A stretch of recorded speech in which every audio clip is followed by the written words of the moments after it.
Countdown for blast off. X minus 5, 4, 3, 2, X minus 1, fire.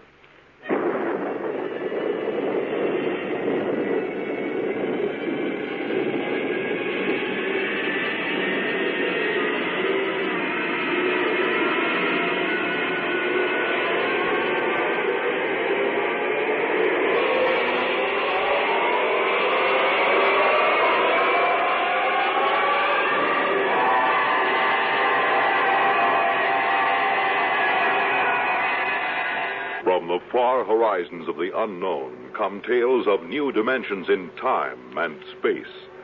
These are stories of the future, adventures in which you'll live in a million, could be years, on 1,000 maybe worlds. The National Broadcasting Company, in cooperation with Galaxy Science Fiction Magazine, presents X minus 1.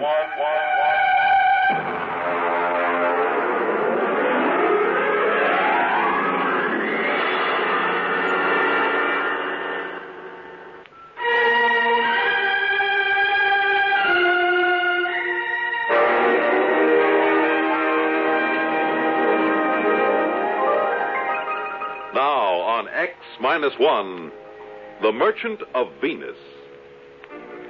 If you've ever tried to make a 6-inch marionette play the piano using spider webs 100 feet long for the strings, you'll have some idea of the job of administering personnel problems of the Venus colony from an office on East 41st Street in New York. But that's the way it's done.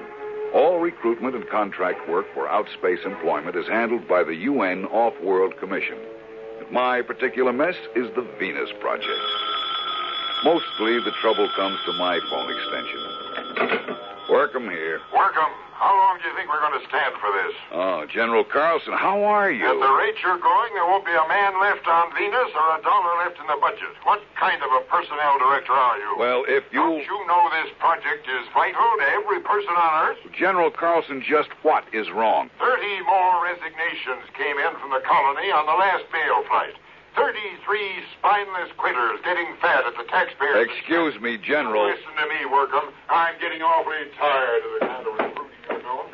Miss Kane, get me Dave Newsom on the other line. No, don't cut the General off. He's enjoying himself. He won't miss me. It's this egghead inefficiency that's at the bottom of the whole thing. Well, I'm not too sure about that, General. Believe me, with one platoon of Rangers, I could get a colony and it'd stay up. Hello, Rod. Dave, General Carlson's on the other phone yelling at my desk blotter. He says 30 more resignations came in. That right? Actually, 23. 7 for sick leave. Well, what's the breakdown? Mostly farmers or technicians? Well, there were only 9 technicians left. This batch cleans them out. The rest are farmers. What's left? A couple of farmers, trappers, and the scientists. They seem to stick it out all right. Different contracts. They only have a 2-year hitch and then come back to Earth if they want to.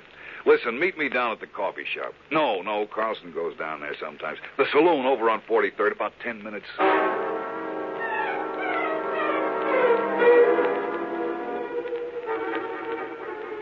The saloon was decorated in old-fashioned foam and plastic furniture. It looked straight out of the antebellum 1950s. I found Dave waiting for me in a booth, and we got right down to it. Well, listen, why don't we leave this last bunch of quitters right where they are? Then they'd have to make a go of the colony to save their scrawny necks. Oh, I'd like to, but even General Carlson wouldn't dare. We'd never get another colonist off Earth. And our main job is to relieve population crowding on Earth. If we get tough with the colony, a man would be a fool to go. But every one of these quitters talks like he was just sprung from Devil's Island. This isn't getting us anywhere. I want you to shoot me up the files on this last batch of quitters. Maybe we'd better have a staff meeting on it. Get the psychology section, the preliminary interviewers who passed these men, and I'll have Jameson, too. What do you want a historian for? Maybe he can find us something interesting in the project record. He's used to deducing the philosophical and religious behavior of the ancient hidden of a cuneiform laundry bill. Oh, we'd better make it formal. Book Jameson into a saloon. He spends all his time thinking up guessing games to avoid paying for his drinks. Oh, make sure about General Carlson. I'll tell his secretary. No. Make sure he doesn't hear about it.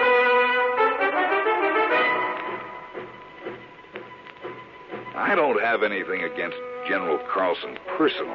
It's just that there's always been a fight over Venus Project. The military versus the rest of us soft, decadent civilians.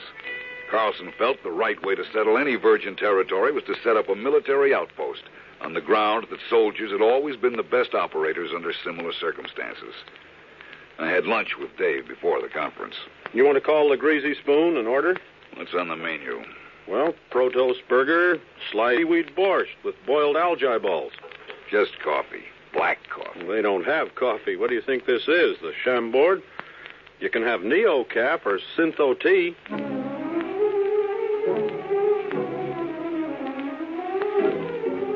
And that just about sums up the problem the Earth faces. Scientific agriculture and hydroponics had gone just about as far as they could. Synthesized foods couldn't take up the slack. If the people of Earth kept on emulating the extinct rabbits, as they showed every intention of doing, we had about 30 years before we'd all be standing on each other's shoulders, chewing our fingernails for nourishment.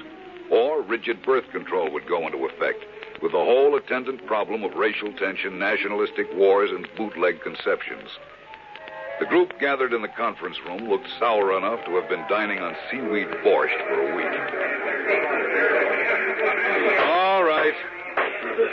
Now, suppose I sum up what we all know already. It'll give us time to stall before we face problems to which we have no answers. That's a cheerful beginning. All right. Now, for 6 years, we've been trying to establish a self-sustaining colony on Venus. Why? Take the monorail out to Bucks County or up to Vermont at rush hour. There just isn't any more room on Earth. They've just opened the Dome Colony in Antarctica, the housing areas in the Amazon Valley. And they're already piled up with a 10-year waiting list. All right, we send out colonists. What happens? They quit? Thank you, Mr. Jameson. The resignations come in. By terms of the contract, we have to transport them back to Earth inside of a month of resignation. There'll be nothing left on Venus but a few small clearings in the jungle and a few empty beer cans. Now, I'm not accusing anyone here of making mistakes, but I think we have to seriously consider whether we're spending money for nothing. Rod, you said the problem was insoluble. We know what we need up there. It's just that we're still making some mistake in selection, in psychological screening. That's all. You're not going to quit, are you, Rod? Well, we're not. We'll get these studies out and check again. Venus Project is too important to fail, right? Yeah, right.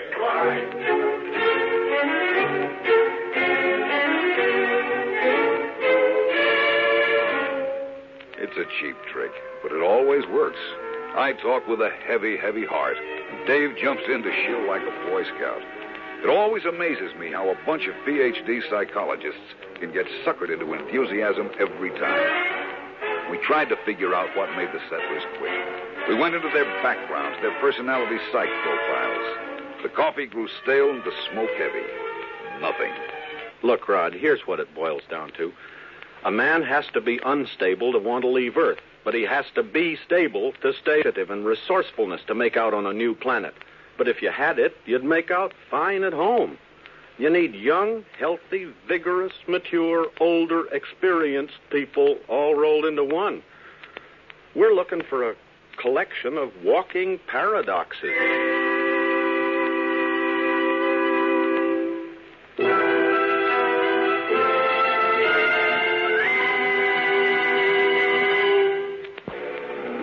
We tried brainstorming on Project Venus. You know, just sit around and let the ideas seep out of your unconscious.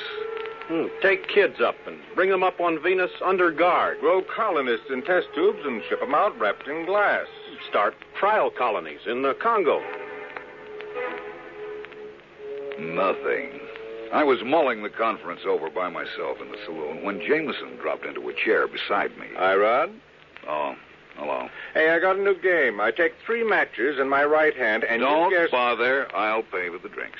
Rod, you're taking the sport out of sponging. I see nothing amusing in being a petty con man. How about that snow job you work on the psych team every couple of weeks? You could get rich selling bogus mining stock to investigators for the SEC. There is a difference between legitimate personnel psychology. Sure. How about when you threatened to quit? Well, I'm not sure I was kidding. What would happen if you quit? Carlson would probably send a military outpost up there. Make a clearing, build a fort, maybe a town, and then he'd try to get people to come and live in it. It won't work, though. They'll want to know why the planet had to be colonized that way. Why wouldn't the civilian colonists stay? Rod, this may surprise you, but I agree with you. But not because of your fancy psych profiles and emotional mathematics. A free people will not willingly move into a military township. Rod, you a gambling man? I told you, I'll pay for the drinks. No. I mean, would you take a 50-50 chance if the colony had a chance of working out? Guess so. That's better odds than I'd give at the moment. All right. You're on. Now, wait a minute. What are you talking about? Never mind. Here, look. I take 3 matches in my right hand.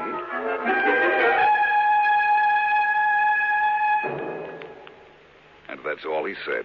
I found out a week later what was going on when I was called on the carpet by General Carlson. And as I understand it, this plan of Mr. Jameson's was smothered in your office because of professional jealousy. Mr. Jameson having no degree in psychology. Is that what he told you? Mr. Workham, I'm very busy. I have a conference with Mr. Jameson in exactly 7 minutes.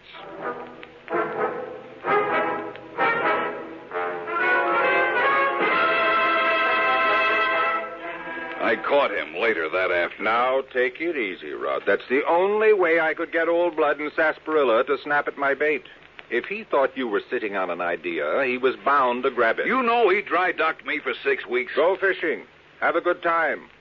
When you get back, I'll have my little swindle going full blast.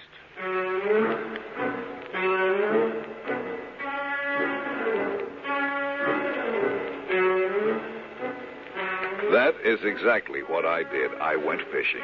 When I came back to work, I had to fight to get into the building. Hey, who you pushing? I work in here. Yeah? Line fucker. What do you mean? You're gonna wait your turn like the rest of us. What's going on in there? What, are you kidding? This is the volunteer office. Where have you been? Volunteer for what? The Venus colony. Oh, no. That's a little office around on 43rd Street. Wake up, Bud. They moved out of that office last week. You mean all these men are volunteering? Sure. Hey, you got a bottle on you? Bottle. Anything. A little California seaweed juice, maybe. I ain't fussy. Are you a trained farmer? Do I look like a hayseed? Technician?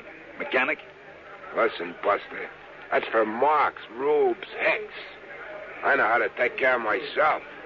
Let the suckers push tractors around. Are you sure you ain't got a shot? No. Man, I can hardly wait till I get there. The nearest saloon?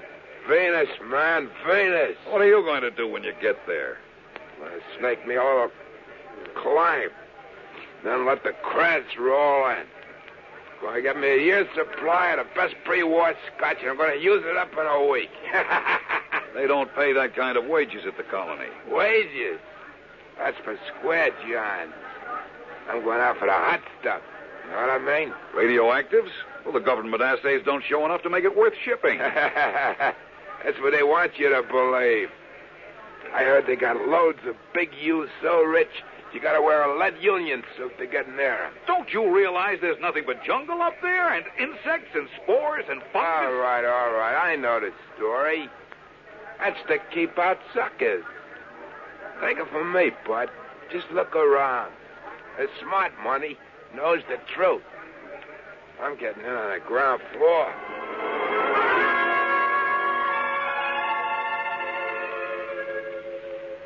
Jameson, you irresponsible idiot. Ah, Rod, how are the fish? I know what you're doing, and I won't put up with it. You've told those dupes down there they can get rich on Venus. Well, they're volunteering. And I suppose you think if you get enough of them, you'll find what you want. But have you looked at them?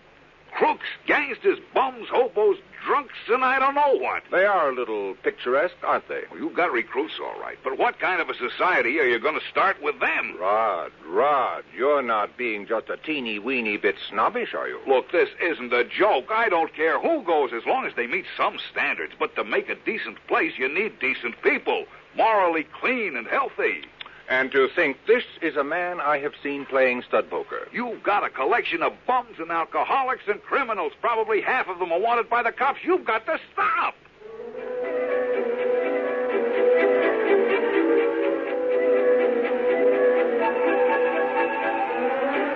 There wasn't a thing I could do.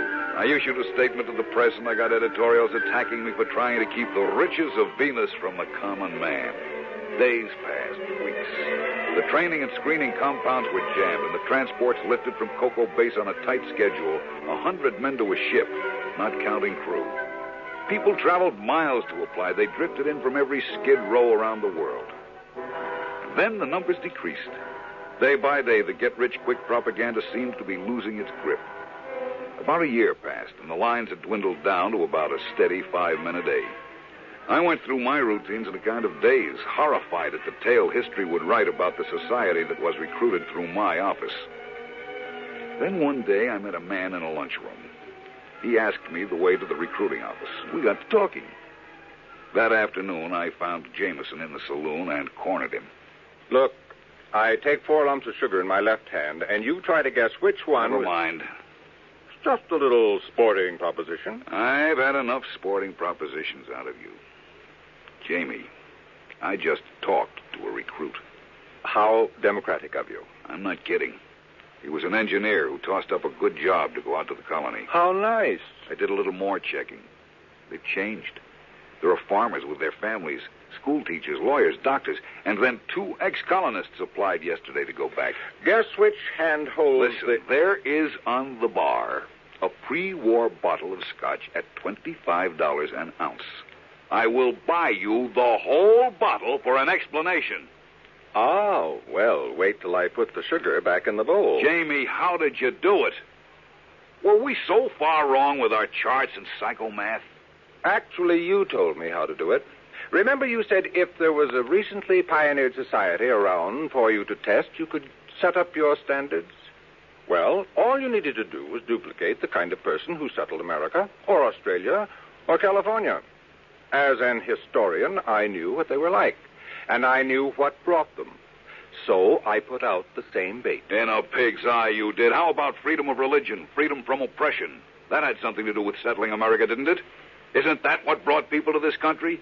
I saw that cesspool full of tramps you started with. If there was a Tom Paine or a Ben Franklin among them, I'll eat a whole Rorschach series 1 ink blot at a time. Rod, you are no historian. Franklin was born here. Paine didn't come over in the first wave. Pioneers are not necessarily young, healthy, or moral. America wasn't founded only by pilgrims. They were actually a minority. We were settled by promoters, bonded servants, British convicts, pickpockets, thieves, French and Spanish pirates. They came here for gold or to beat a hangman's rope. That's the kind of person who settles a new land. Misfits, drunkards, fugitives from justice. Too sick in mind or body to make a go of it where they are. But what kind of society will they make out of it? What kind did the sweepings and nougat make out of America? After a while, they stop shooting each other down in the streets, and civilization catches up with them. For one thing, they get married. And it's amazing what a civilizing influence a wife is. Won't they be a little sore? After all, you just worked the greatest hoax since the immigrants came to America because they heard the streets were paved with gold. Well, I'll be going along myself soon. You? Yup. Now that they've got a colony going up there, they'll be making history. And besides, I understand there's a wide-open gambling saloon at New Abilene on the Neo-Texas Peninsula. I'm anxious to try my luck on the wheel. I wonder if that pre-war bottle of scotch will stand the acceleration.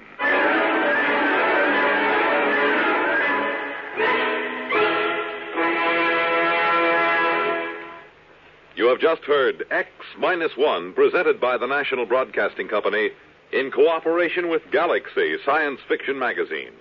X-1 has brought you The Merchant of Venus, a story from the pages of Galaxy written by A.H. Phelps, Jr. and adapted for radio by Ernest Kenoy. Featured in our cast were Jackson Beck, Bernard Lenroll, Jared Reed, Joseph Julian, George Irwin, and Ted Osborne. This is Fred Collins. X-1 was directed by Daniel Sutter and is an NBC Radio Network production.